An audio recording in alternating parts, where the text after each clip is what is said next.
The next stop is Avenue J.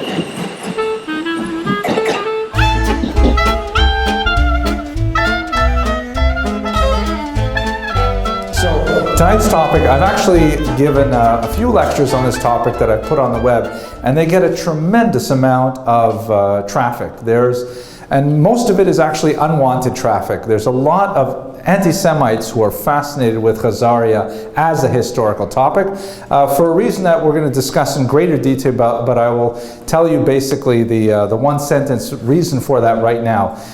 The reason is because many anti-Semites enjoy the theory that was advanced in the 19th century and then especially in the 1970s, the theory that modern European Jews are not in fact descended from Middle Eastern Jews, meaning Abraham, Isaac, Jacob, Sarah, Rebecca, Rachel, and Leah, but rather descended from this Turkic tribe known as the Khazars who inhabited Eastern Europe, as you can see in Central Asia, as you can see in this map here. And the reason why this is so exciting for anti-Semites is because it undermines the historical validity of the Jewish patrimony, particularly their association with the land of Israel, if they are not racially descended, the argument goes, from the Middle Eastern Jews as described in the Bible, then they have no spiritual superiority or claim to Western culture, and they have no legitimate claim to the land of Israel. So the argument goes. We'll discuss it in about 45 minutes in much greater detail. And so as a result, whenever you say Khazaria on the internet, you will attract a lot of unwanted attention. So since I've already put 2 lectures on Khazaria on the web, why am I doing it a 3rd time? Primarily because in the beginning of the 21st century, there's a lot of really interesting genetic studies coming out that once and for all address this question head on. And I've been meaning for a long time to get around to it, and I am today. We're going to talk about what do the DNA studies indicate about the Khazar element in modern European Jewry, and I'm looking forward to talking about that with you. King Bulan of Khazaria. So first of all, this is the most amazing thing. This is something that really is mind-boggling. Sometime in the 8th or perhaps the 9th century of the Common Era, an entire country, a massive country or region under the rule of a single dominion, known as Khazaria, converted to Judaism. Mind-boggling.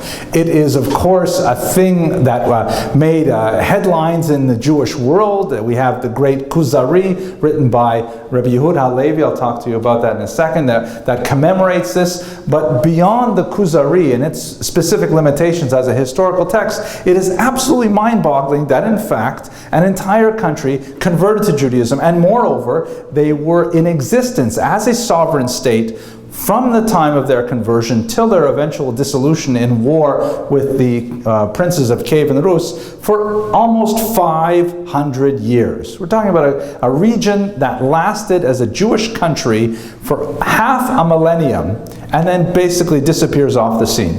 Completely gone. We have very, very few markers of Khazarian identity living in Jewish cultures, or in fact any cultures, since their demise sometime in the middle of the 13th century. So it's one of these great fascinations of people who study Central Asia. Who were the Khazars? Why did they convert to Judaism? What was their country like as a Jewish country? And finally, what happened to them? Why did they disappear so dramatically? But there is no doubt that the basic elements of the story are absolutely historically verifiable. We know a lot about them from multiple points of contact with the Khazarian Empire, and I'd like to review those things now. You can see here I've got in the slide, if you happen to watch this online or the Prezi online, there'll be links to the 2 earlier versions I gave of this lecture. I wouldn't watch them if you're going to watch this one, because I'm going to say the same material and then add some more stuff, but nevertheless I have some good jokes in them.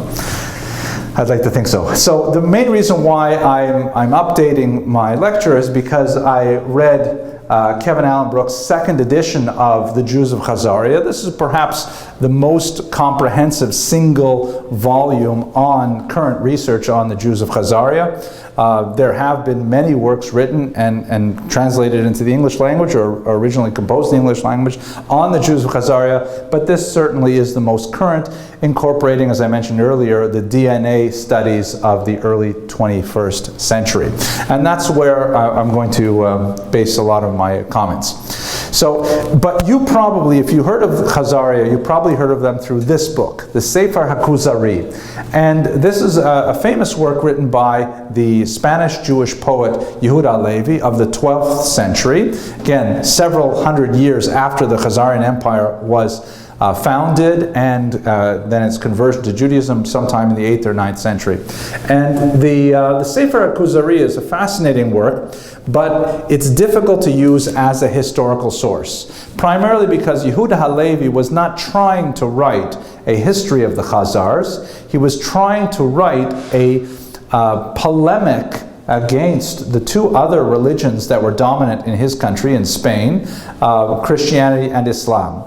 And it's primarily a text of philosophy or theology that uses the entire story of the Khazars as a kind of a literary conceit upon which to base this trifold or this trilateral debate between Christians, Muslims, and Jews.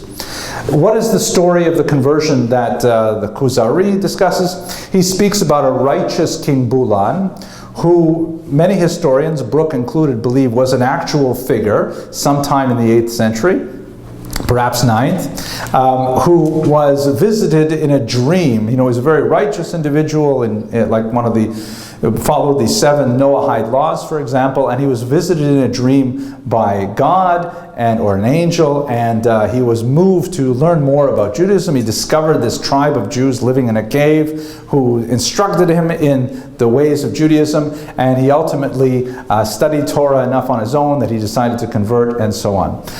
But there's one specific element of it that is especially useful for Rabbi Yehuda Halevi's Kuzari, and this is basically like before he made that great leap into Judaism, he decided to evaluate the other great monotheistic faiths, to wit, Islam and Christianity. And so he invited a Christian priest, a mullah, a Muslim religious figure, and a Jew to discuss the merits of their faiths. And after listening to all three of them, and it's a fascinating philosophical debate going back and forth, ultimately King Bulan decides to convert to Judaism.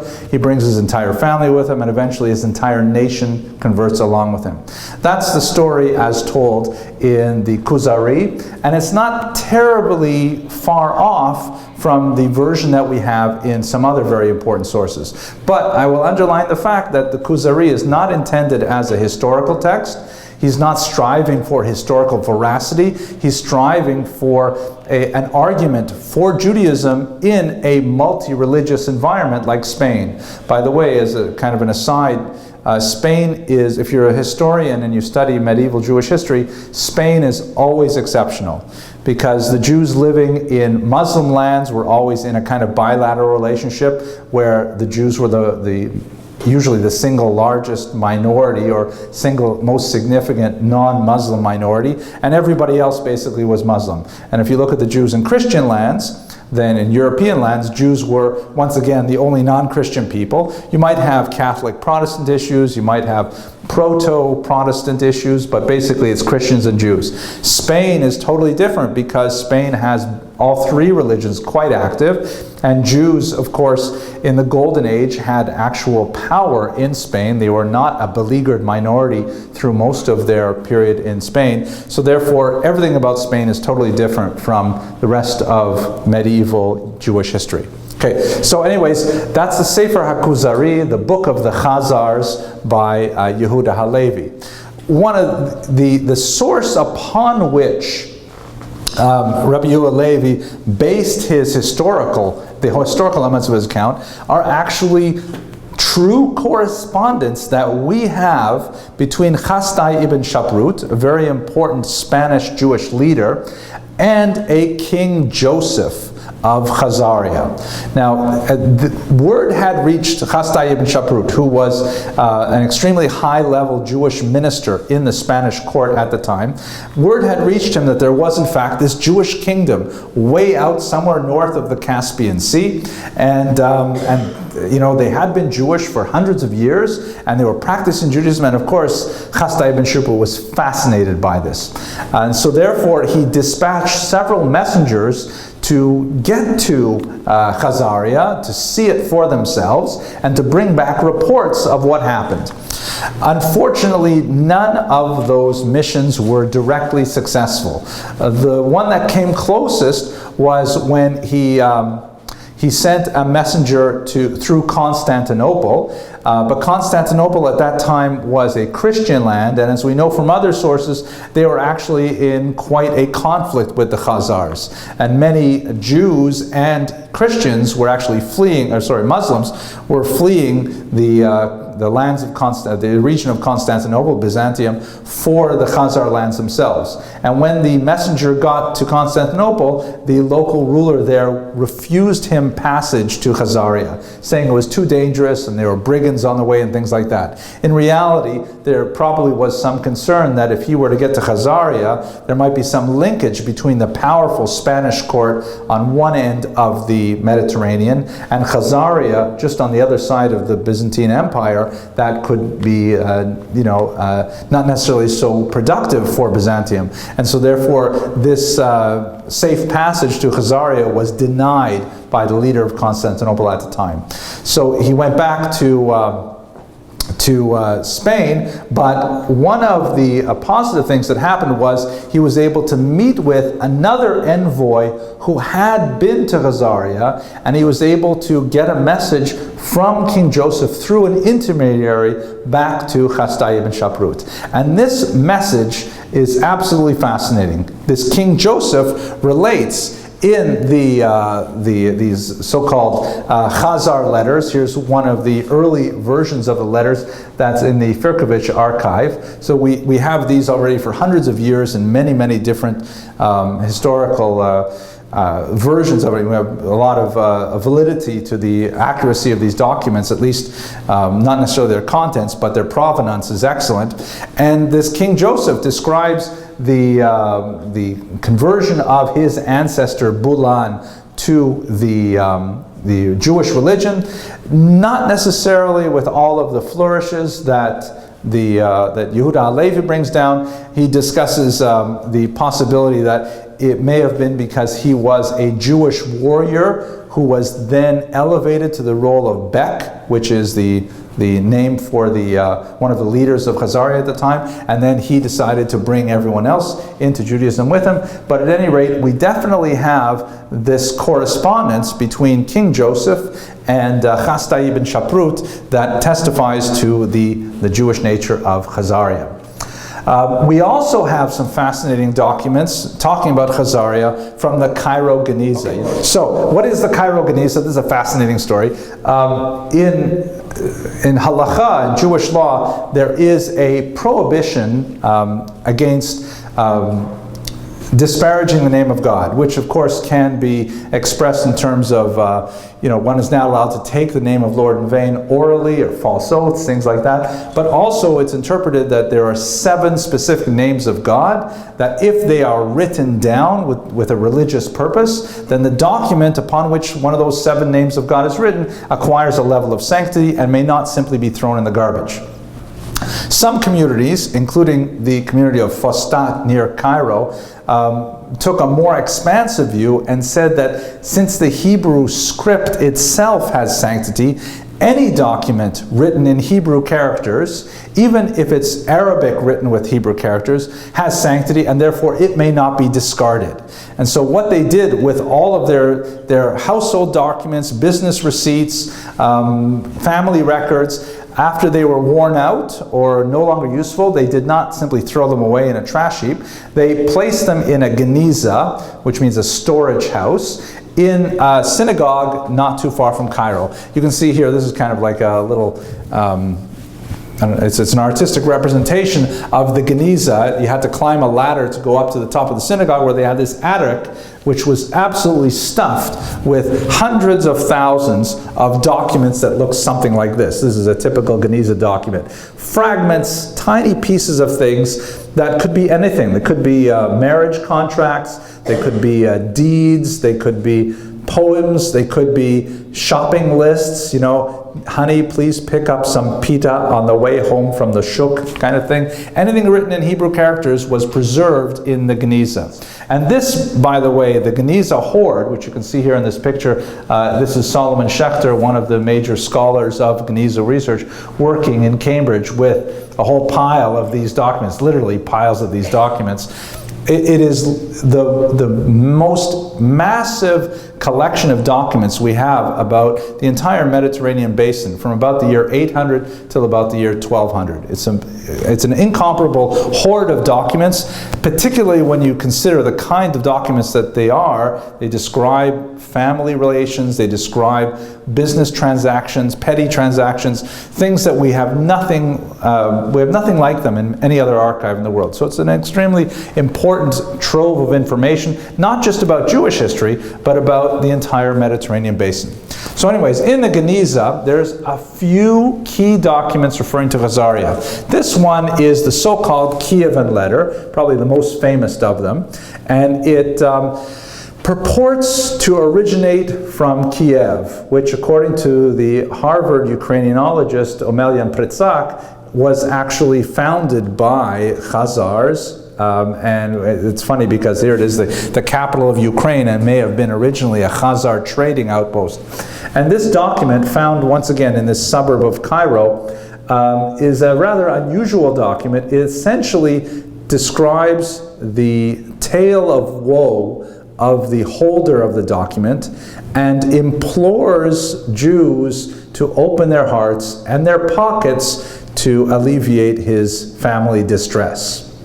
And it is signed at the bottom by several important figures in Hebrew letters and sometimes with distinctly Turkic names, including this mysterious rune here, the set of runes that says in Turkic, "I have read it."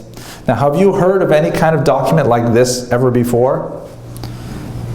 You probably have seen these documents regularly. Like when Jewish collectors come to your front door and they bring you a laminated piece of paper, you know, describing the problems this person has, and it's signed by members of the Vaad. This is exactly what they found about this Khazarian Jew who was traveling through Kiev. It doesn't say he's trying to make a wedding for his daughter or things like that. It describes some family issues he had to deal with. But this is a really stark depiction of a reality that is still known to the 21st century and argues very favorably for the genuine Hebrew or the Jewish nature of Khazarian Jewry. This is probably from the 10th century, which would be somewhere in the neighborhood of 1 to 2 centuries after the conversion of the Khazars to Judaism. But so many questions remain. For example, well, actually, no, before we get to the other questions, first of all, what other evidence do we have? Let's just run through some of the fascinating sources we have on them. We have Jewish travelers' accounts. The famous Radhanites, who were Jewish spice merchants, who basically dominated the trade for several hundred years. Anywhere between Germany and China, Jews were extremely involved in the spice trade. Petachia of Regensburg, who another one of these Jewish travelers of the medieval age, who traveled through much of the Mediterranean region. It's not exactly clear if he visited Khazaria or if he described it based on what other people told him about Khazaria, but he definitely traveled not too far from that region. Ibn Dawud, Avraham Ibn Dawud, writing in his Sefer HaKabbalah, which is not a mystical book, it is actually a history book, Kabbalah in the sense of what is received, the tradition handed down from generation to generation, refers to the Khazarians, and the truth is they refer to them with hardly any astonishment or amazement. Yeah, there's a Jewish country called Khazaria, and it's over there somewhere, and then they go on to the next topic, which is amazing in itself, and we'll have to return to that. We also have many Arab accounts. Historians like Ibn Fadlan and Arab travelers as well describe the Khazarian Empire, and we have Christian accounts such as the writings of Acropolites, and perhaps my favorite, the Hypatian redaction of the Povest Vremeniach Liet, or the Chronicle of Bygone Years. This is the most important foundation document of Eastern European history, specifically the people of Kiev and Rus, which is the state that preceded the modern civilizations of Ukraine, Belarus, and Russia. All three of those modern countries claim their origins in Kiev and Rus, and in fact claim ownership of that history, as it were. And in this, the Hypatian redaction, which is a little bit older than the other versions we have, or sorry, a little bit younger than the other versions we have, they describe a fascinating story which should sound rather familiar to you. Specifically, there is this king named Volodymyr, living in Kiev, who has a lot of doubts about religion, and so he decides to convene an assembly of 3 religious figures. Turns out it's actually 4. A Jew from Khazaria, a Muslim mullah, a Western Christian, like a Catholic, and an Eastern Christian, meaning an Orthodox Christian. And he has this sort of 4-way debate with all of these religious figures. And he comes, it should sound familiar, right? It sounds a lot like the story that Yehuda Hal-Levi used. So you wonder if maybe that story somehow, it's very geographically proximate. It's not hard to imagine that the Khazar story later influenced the Volodymyr story. But at any rate, what happens is he comes very close to adopting Judaism. This is, if you will, the founder of the Russian Empire in the 9th century, perhaps 10th century. He comes very close to adopting Judaism as his religion. Can you imagine what would happen to world history if Russia were a Jewish country? And he decides at the last minute to back out because he asks about the homeland of the Jews, and the Jewish Khazars say, well, unfortunately our homeland is no longer in our control. We've been exiled for our sins. And he says, what? You want me to accept a religion for my people and then we'll be exiled from our homeland? Forget about it. So he drops it totally, and that's it for Judaism. He also considers Islam, but not nearly as seriously, because he says, okay, listen, why don't we sit down and we'll have a few shots of vodka to talk about our issues. And the Muslim mullah says, I'm sorry, in Islam we are forbidden to drink alcohol. And then Volodymyr essentially says, okay, next, we're not going to consider this, and that goes out the window. And then between the Eastern Christian and the Western Christian, he ultimately, of course, accepts the Eastern Christian version of Christianity, and as a result, Kiev and Rus, and later Ukraine, Belarus, and Russia become Orthodox countries. That's the version in the Chronicle of Bygone Years. But there's, without a doubt, Khazarian Jews are all over the place in there. There's a prominent speaker, and it's accepted as a davar yadua, a well-known thing, that the Jews are in fact, the Khazarians are in fact Jewish. And finally, we have some great archaeological evidence of the Jewish nature of Khazaria. There's a lot of pre-Jewish or ambiguously Jewish archaeological evidence in Khazaria. Like, for example, we know that there's no question that Jews lived throughout the area, especially if you think about the great scope of Khazarian military campaigns. If you find, let's say, for example, in the Crimean Peninsula, if you find some Jewish gravestones, does that mean they belong to Khazarian Jews, or does that mean they belong to Jewish communities that were pre-Khazarian? It's very difficult to tease that out. We also have some rather unusual funereal pottery I'll show you in a second. It's hard to tell whether those are referring to Khazarian Jews or just Jews that happen to be passing through that region and had a village there for some time. But some things we can see as being very distinctly Khazarian and Jewish. For example, if they have tengris, which are these Turkic rune-like symbols that they would commonly use to decorate their various archaeological sites, and they have Hebrew or they have Jewish content to them. So for example, we have 81 coins that were found in the Spillings hoard. I really like the term, Spillings hoard. Apparently, when the Khazars minted a whole bunch of coins, and we know that they were involved in minting coins, the Kievan Rus people, particularly the Varangians, which were Swedes, came down and bought up all of that coinage almost immediately and took it back to Sweden. And there a whole bunch of it was hoarded by one guy and buried and was found several centuries later in this region called Spillings. And so since you have the Spillings hoard talking about Khazaria all the way out in Sweden. But we have 81 coins that have the marking land of the Khazars, and 5 are marked Moses is the messenger of God. Here's one of them, and a little bit closer. I don't read Arabic. They're written in Arabic, not in Hebrew. But it's apparently, I have to trust the translator here, it says, Moses is the messenger of God. Does that sound familiar to you at all?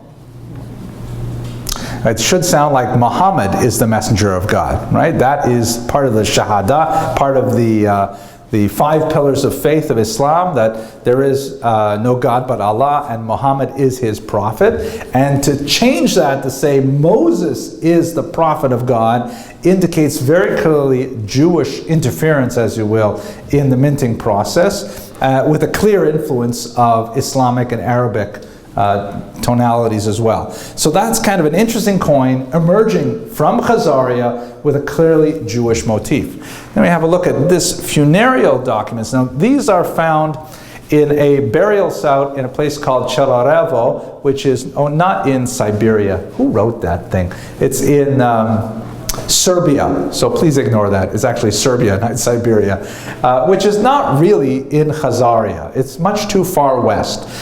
But there's other elements like those Tengri symbols that indicate that they look like Khazarian things.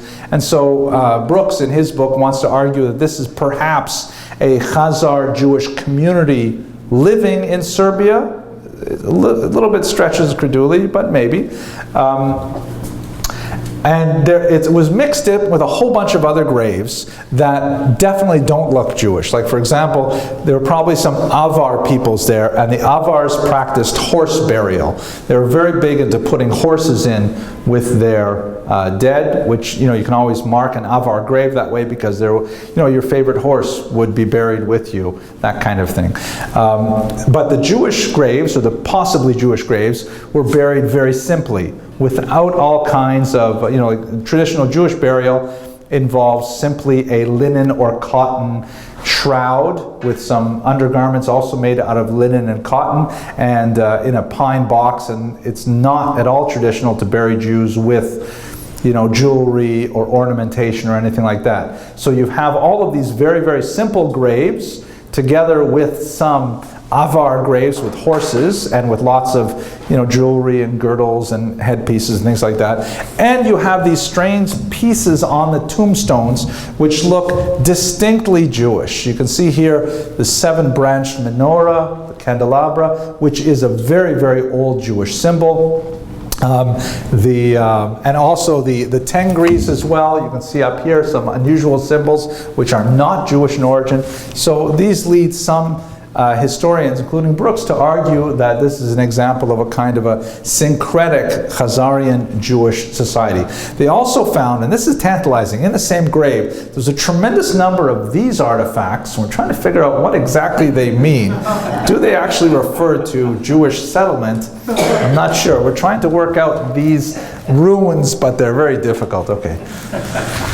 Forgive me for that slide. Let us go on. Okay, so now the question, so we know, what do we know for sure? We know for sure that Khazaria was a massive early state. You can't really use the word state in a modern sense, but it was like a cohesive socio-political governmental unit that lasted for about 500 years after some level conversion to Judaism. But many questions remain. For example, can we make an argument from silence about the Khazars? Isn't it amazing that rabbinic literature is almost totally silent on the Khazar experience? You would think there's a huge amount of literary flourishing among Jews during the Khazar period. We're talking about a period where Jews have a very high level of literacy compared to non-Jews. There are compositions that we're talking about the age of Rashi, of Tosfos. We're talking about there's so much is written by Jews at this time and preserved at this time. We have tremendous number of Jewish travelers. We have tremendous number of intellectual figures who are dealing with these kinds of questions. Why is it that the rabbinic writings are shvaig, are totally silent when it comes to Khazaria? Several theories are advanced, perhaps the most tempting of which is the notion that the Khazars were not actually rabbinic Jews, meaning that their conversion was not to the approved version of Judaism that has survived to the present day, that is the rabbinic Judaism that we recognize in Rashi, Maimonides, Tosafot, and others, but was Karaite Judaism. The Karaites were a 9th century offshoot of Judaism that occurred in the 9th century, in Babylon, in contemporary Iran and Iraq, which denied the validity of the oral Torah.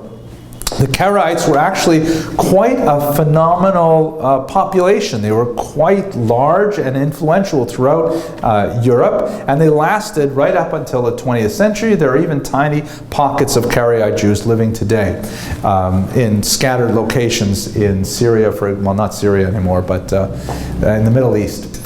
The Karaites were originally Jewish ethnically, but since they differed on many key elements of Jewish identity, specifically anything written in the Talmud, it became difficult for rabbinic Jews to marry them. So for example, if a woman is married and then divorced improperly, she may not marry another man until her divorce is completely settled. This is unfortunately a problem we have today with the men who are recalcitrant and refuse to give their wives a get or a document of divorce that will allow them to remarry.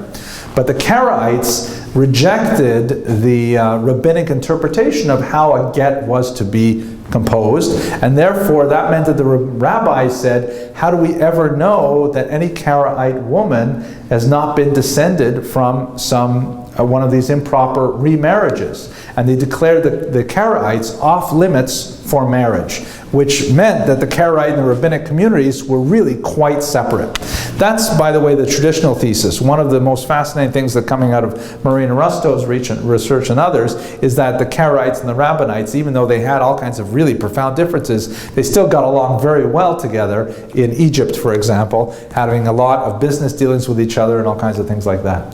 So perhaps the Karaites were the conversionary factors for the Khazars. Perhaps they joined, the Khazars joined the Karaite Judaism, hence the overwhelming silence by rabbinic writers.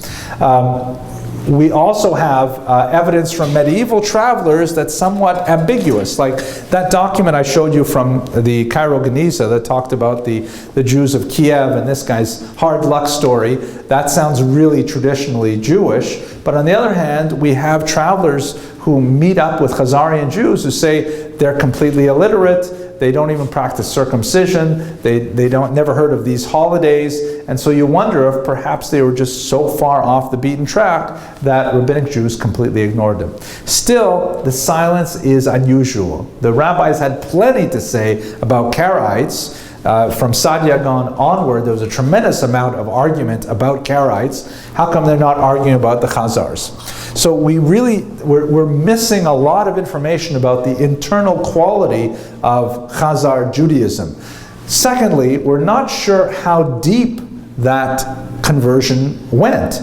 Was it merely the upper classes, the nobility, King Bulan and his associates, the royal family perhaps? Or did it extend deep into Khazarian society as a whole? These are questions which the documents so far do not tell us. And they're tantalizing, but we simply cannot approach the ultimate answer.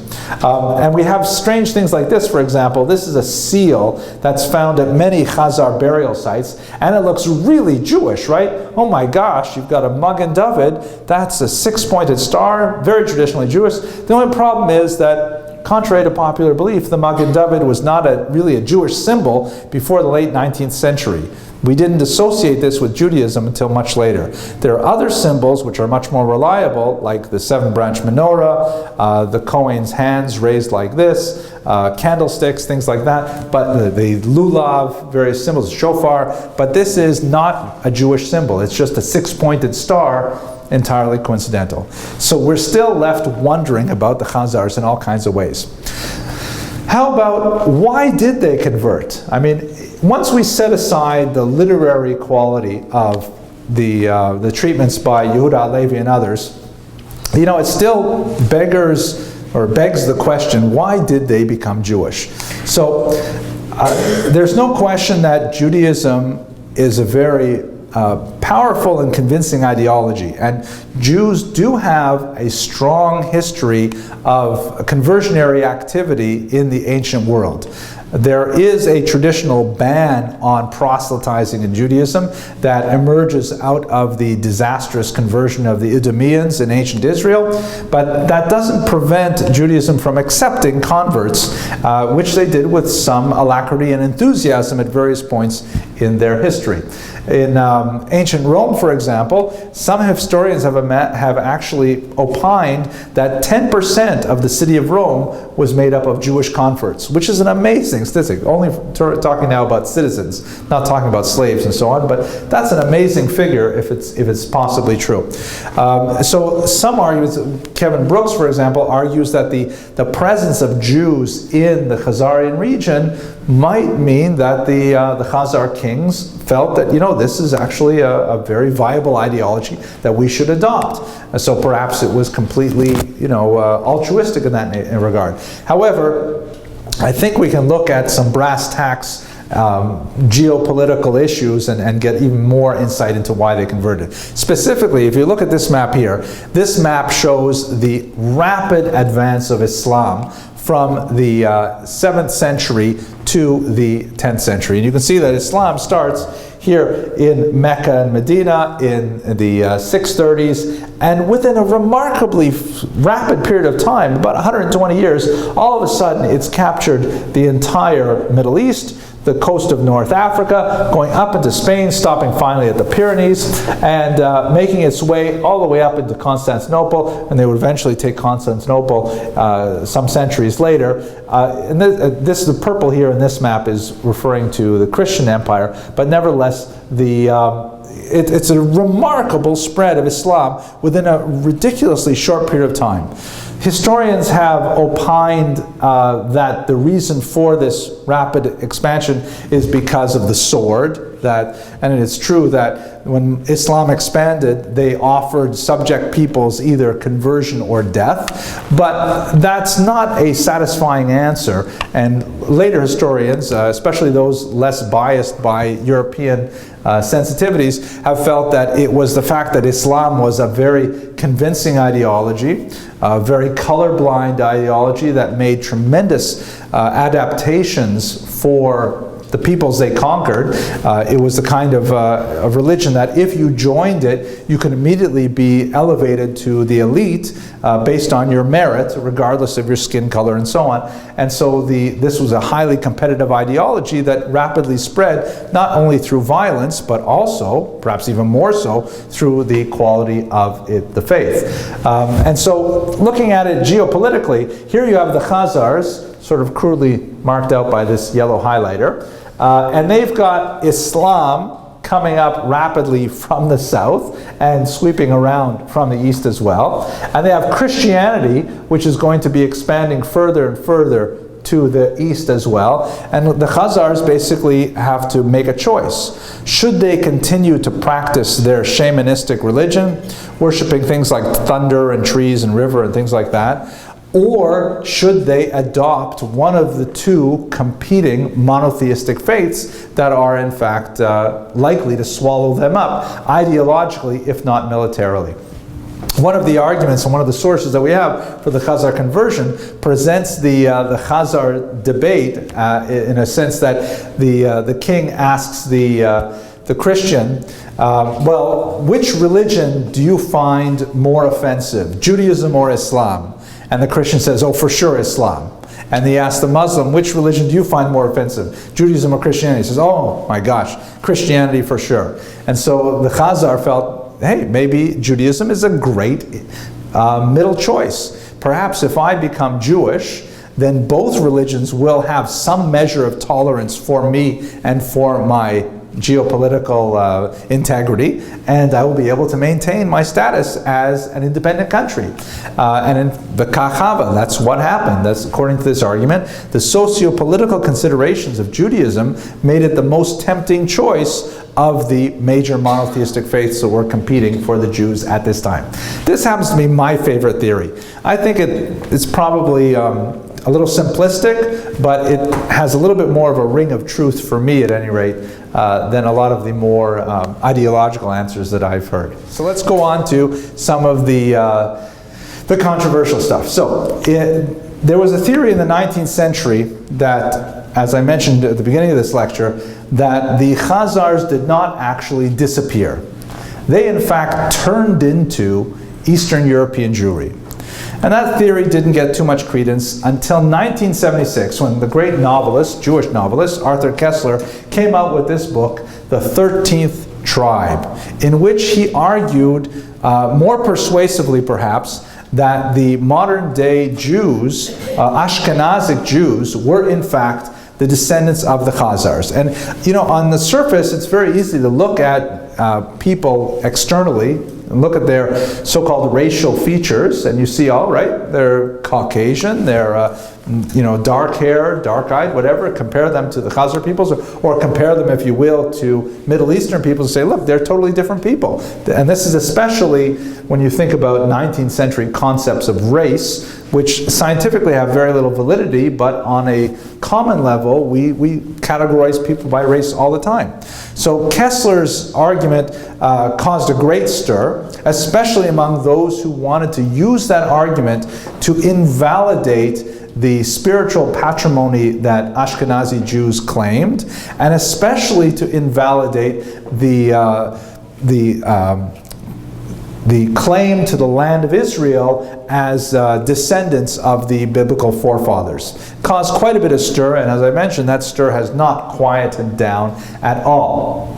Many anti-Semites, you can see this is an English translation in 1977 of the Protocols of the Learners' Elders of Zion, which is one of the most notorious anti-Semitic books that argues that in fact Jews are locked in this worldwide conspiracy to dominate the world. So the Khazar theory of the origins of Ashkenazi Jews fit very well into this, saying that, oh, you know what? Maybe you go to church and you read about the Abraham, Isaac, and Jacob and Moses, and you maybe you feel bad saying nasty things about Jews. But don't worry about it, because the Jews you're talking about are completely different from the Jews of the Bible. Those were the Hebrews. Those were the Israelites. They're the good guys.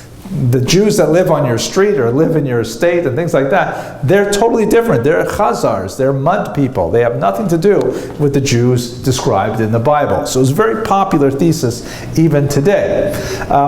What do we know? How can we evaluate this thesis? So the Jews of Eastern Europe, for the most part, as we can tell from the historical literature, come from the region of the Rhineland, from Germany, and particularly northern Germany, a region which Jews historically call by the biblical name Ashkenaz. Ashkenazic Jews are distinct from, for example, Spanish Jews known as Sephardim, Middle Eastern Jews coming from Iraq and Iran and places like that. And what we know from multiple historical data is the idea that the Jews migrated to Eastern Europe in large numbers beginning in about the 12th century onward. That's for two main reasons. One reason is that there was increasing pressure on Jews in Western Europe. Tremendous degree of anti-Semitism is building up in France and in Germany. A lot of hostility to Jews economically because of the burden of the law of Gratian, a church law that forbade money lending to Christians. And there's a lot more to say about it, but I don't want to take too much time. Just imagine there's a lot more anti-Semitism developing in Western Europe, and at the same time, Poland is just developing its economy, and they actually are inviting Jews as entire communities and setting up the so-called Magdeburgrecht, or the laws giving them charters to settle in certain regions in Ukraine and in Poland. And so Jews are being drawn into this economic vacuum in Eastern Europe. And we can trace many migrations over several centuries from Germany into Eastern Europe. And as far as we can tell, these are overwhelmingly the ancestors of modern Ashkenazic Jews, most of whom hail from Eastern Europe. They are so-called Ashkenazic because their medieval origins are from Ashkenaz or Germany, but they lived in Poland and in Ukraine and in Belarus for 1,000-odd years before coming to America. So where would the Khazar Jews fit into this narrative? The Khazaria, by the way, would be like over here on north of the Caspian Sea, and the Eastern European Jews are coming mainly from Germany. So somehow there is a borderland, a liminal region where they are contacting with each other. There's no question that there are Khazarian Jews who have survived the Mongol hordes of the 13th century, but how Khazarian is Ashkenazi Jewry? So let's look at some of the evidence here. If we look at the evidence, this was actually supposed to come in one piece at a time. Sorry, too many words all at once, but I forgot to say. So first of all, let's look at literary evidence. The literary evidence overwhelmingly discounts Khazar origins. We just don't have references to Khazarian Jews intermarrying with Eastern European Jews, inhabiting these regions. There's like a little scraps of information that I think I've cataloged fairly well over the short amount of time we've had. Little scraps of information, and then they disappear. So we don't have any literary evidence linking Khazarian Jews to Eastern European Jews. Linguistically, you would think if the Khazars are speaking a Turkic language, and by the way, it's a very unusual Turkic language. It is related only to 2 or 3 other languages. I wish I could remember them because it sounded so cool when I could say those words, but I don't remember what they are. You would think that there would be some Khazarian Turkic words, syntax, that penetrate the Jewish language. But there are remarkably few that you even make a slightest argument. Kevin Brooks makes one argument that I think is actually a weaker argument for the word yarmulke being of Khazar origin, and he points to some words that sound kind of like cap, right? Like yarmulke is kind of like a hat. But anyone who studies basic Talmud sees the word yarmulke comes from yara damalka, fear of the king. You wear the yarmulke as a sign of humility before God. This is a very simple Aramaic derivation. One word, though, that the great Yiddishist Max Weinreich argued is of Khazarian origin, and this is a fascinating word, daven. The word daven, which it means to pray, does not have any Hebrew origin. It has no Germanic origin. Oh, by the way, I should mention, it's probably clear to the live audience here, but the Ashkenazic Jews overwhelmingly, like 97% in the census at the end of the 19th century, overwhelmingly speak Yiddish as their mother tongue. Yiddish is basically Middle-High German, as Billy Crystal puts it, mixed with phlegm. Thank you for laughing. So, but this is a Germanic language. The words in Yiddish. Yiddish is a very syncretic language. We'll borrow words all the time. I have a dictionary upstairs that's published in America in 1907. It has the Yiddish word sonofagon. Right? They'll always borrow these words very easily without compunction. But it's overwhelmingly German in origin, the vocabulary is German, or it is Hebrew, or it is Romance, like the word bench to say blessings comes from Benedictus. Slavic in origin, some Slavic words like paskudne, which I won't translate because it's a nasty word. And there's just no Turkic words in Yiddish. They just aren't there. The word daven is really unusual because, the fact is, it doesn't sound like any kind of Slavic word, it doesn't sound like any kind of Hebrew or Germanic word.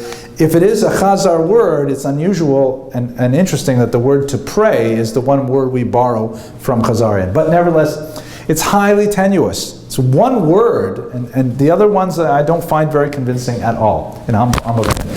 Cultural evidence, this is again very difficult to tease out because Jews tend to imitate the cultures that they live in. They tend to adopt the diets, adopt the dress, and things like that. You know, people try to fit in, and we don't have any strong indicators of Khazar culture in Ashkenazi Judaism, at least that we can tease out. So let's turn now to the genetic evidence, which is the really cool stuff that should put an end to some of these arguments. Let's see, what exactly do we know?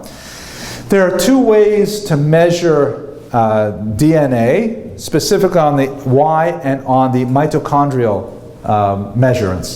The Y DNA, of course, is only measured on men because women do not carry, normal women do not carry any Y chromosome. So therefore, did I say that right, Dr. Bressler? Y chromosome, thank you. Women do not carry the Y chromosome, so therefore if you're testing men, you know that anything that's located on their Y chromosome comes from their male ancestors going all the way back. There is, for example, the discovery of the so-called Cohen haplotype. Am I pronouncing that correctly? Haplotype? That is a marker that shows that the majority of men, especially Sephardic men who call themselves Kohen, go back to a single ancestor some 3,000 years ago, which is entirely consistent with our understanding that they are all descended from Aaron the Kohen. So when you look at Y DNA studies, they show overwhelmingly, and there are many overlapping, double-blinded, highly accurate studies that show that Jews worldwide are more closely related on a genetic level to each other than they are to the peoples among whom they live. A Jew living in Beijing is more likely to be genetically related to a Jew living in London than he would be to a Chinese non-Jew living in Beijing. Even if that Jew looks Asian, his DNA is more closely related to other Jews, supporting the idea that Jews are in fact related to one another. That's what the Y DNA studies. Ironically though, we're also very closely related to Palestinians, meaning that our origins go back to the Middle East, and Palestinians also have their origins go back to the Middle East. I guess that's just one of the ironies of modern history. When you look at mitochondrial DNA, which is something you can measure in women in particular, we see that when you look at women, although there is definitely DNA correspondence with other Jews, women are more likely to be like the peoples among whom they live than men are. In other words, it's quite common for men to marry female converts from the local peoples. More likely perhaps than women marrying male converts. Perhaps we can anecdotally observe that in our societies today. I think there are some studies that indicate that on a sociological level. So in other words, the Jewish genetic patterns adapt to intermarriage between Jewish males and non-Jewish females over the centuries as they live in different regions. So with those two basic concepts, and of course this also says that Jewish women are more likely to be related to other Jewish women than the people they live among, but they have a closer relationship to the people they live among than the men, at least on the Y DNA. So how many Jews, Ashkenazi Jews, are of Khazarian genetic origin? So the best studies indicate that 5.2% of Ashkenazi Jewish men have a particular haplogroup, the QP36 haplogroup. This is Y DNA studies measuring men, that is common to Central Asians, like Khazars, Uzbeks, and also Native Americans. So putting that in perhaps much more simple terms, perhaps overly simplistic terms, 5.2% of Ashkenazic men may have a distant Khazar, Uzbek, or Native American male ancestor. That's a significant number. 5.2% may have. There's still a lot of maybes here. I wonder what would happen if you compared that to other peoples as well. But according to the DNA studies that we have, it's not impossible that there are Khazarian origins for 5.2% of Ashkenazic men. When you look at women, you see that about 2% of Ashkenazic women carry an Asian mitochondrial DNA. So it's much more likely on the male line. What this is like, you hear it's sort of proverbial, the argument that that Jewish women were, God forbid, raped by Cossacks kind of thing. So this you can kind of imagine this sort of thing, because the male markers are stronger than the female markers. At any rate, we don't escape the single digits, and even in those single digits, we're not even sure if they're Khazars, but that should put to rest the argument that Ashkenazi Jews are overwhelmingly Khazar in origins. There's just nothing like it in the scientific evidence. So, but what we do have in the Khazar legacy is this amazing story that still continues to fascinate historians, that this empire, which as you can see is quite massive, at its largest point, emerging from its capital in Atil, it goes all the way into Eastern Europe, quite all the way up to Kiev. Constantinople is involved, going all the way out to the Aral Sea and so on. Fascinating that this could be a Jewish kingdom. We still need to know a lot more about what kind of Jewish kingdom this was, how they practiced their Judaism, and why ultimately did they disappear. Perhaps those two questions are related. But with that, I've come to the end of my time, so I want to thank you very much for your endurance. Thank you very much. Stand clear of the closing doors, please.